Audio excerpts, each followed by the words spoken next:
أعوذ بالله من الشيطان الرجيم. بسم الله الرحمن الرحيم. ألم تر كيف فعل ربك بأصحاب الفيل؟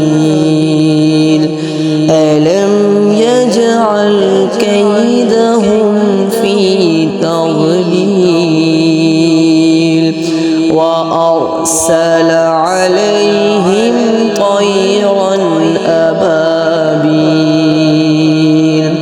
ترميهم بحجارة من سجيل